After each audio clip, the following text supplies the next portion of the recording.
Le monde de la ville et le monde de la campagne, c'est deux univers.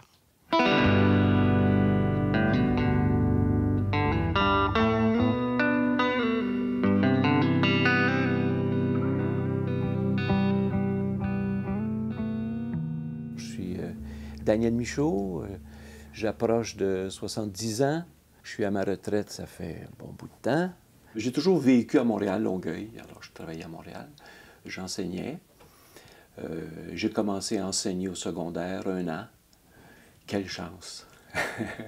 Et après, je suis allé aux adultes dans les COFI, c'était des centres de formation pour immigrants à l'époque, pour enseigner le français, la communication orale, l'intégration sociale.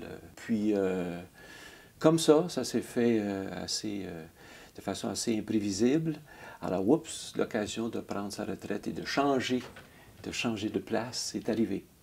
Et voilà, je me suis déplacé jusqu'ici, de Longueuil, de Montréal à Saint-André de Kamouraska. Les principales raisons qui m'ont fait prendre cette décision-là, premièrement, il y a une question de personnalité. Moi, je pense le besoin de vivre quelque chose de nouveau. Surtout après plusieurs années d'enseignement. Et puis, ce qui a peut-être déclenché et poussé dans le dos de ce trait-là de caractère, qui est le besoin d'avoir des nouvelles expériences, c'est le fait qu'un jour, au COFI, dans la salle des profs, je me suis vu sur une photo, les étudiants m'ont pris en photo avec un collègue, et puis je me suis vu fatigué. Alors ça, c'est un élément, et puis ça m'avait frappé, ça m'a touché, ça. Ouais. Pourquoi Kamouraska? Chaque région a son charme, mais Kamouraska a le charme des espaces, des horizons. On voit loin.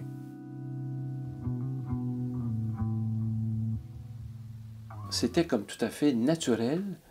Ça allait de soi que je changeais de vie, puis que je venais vivre dans une maison qui me plaît, dans une harmonie, une maison qui allait tout à fait avec ce que je suis. Avec ma petite forêt, écoute, c'était l'idéal, une forêt à ma mesure. Pas une forêt à n'en plus finir, là, où ça prend des gros appareils. Non, j'ai ma brouette, j'ai ma chainsaw. Tout était à ma mesure. Je fais les choses doucement. En tout cas, des arbres comme ça, là, dans une journée, là, si j'en fais 3, parce qu'ils tombent puis ils s'appuient les uns sur les autres, il faut les faire tomber comme il faut. Les branchages de ça, là, il y en a de la branche. Alors moi, quand je pars d'ici, j'ai fini avec mes 3 arbres, ils sont cordés, puis j'ai tout nettoyé. J'ai fait des tas de branches comme il y en a un petit peu partout. Mais ça prend le temps que ça prend. Mais ça donne ça. Je suis comme dans un néant, ça précise quand je me promène dans la forêt.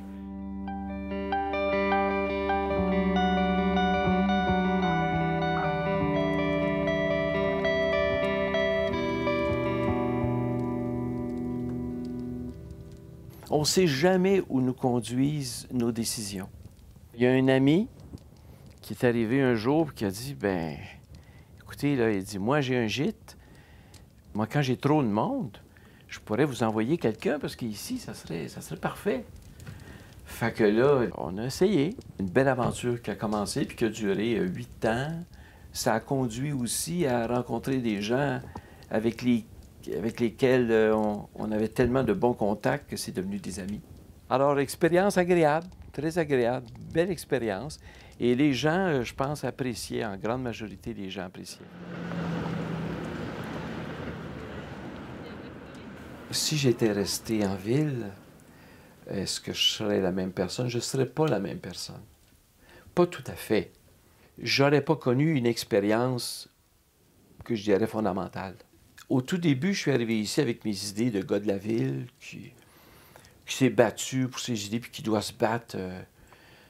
Tellement de stimuli en ville, tellement de personnes autour de soi qu'il faut constamment se battre, défendre ses idées, avancer puis tout ça. Ici, la loi du nombre joue. C'est toujours la loi du nombre. Ici, il n'y a pas 1000 personnes autour de moi, il y en a 10.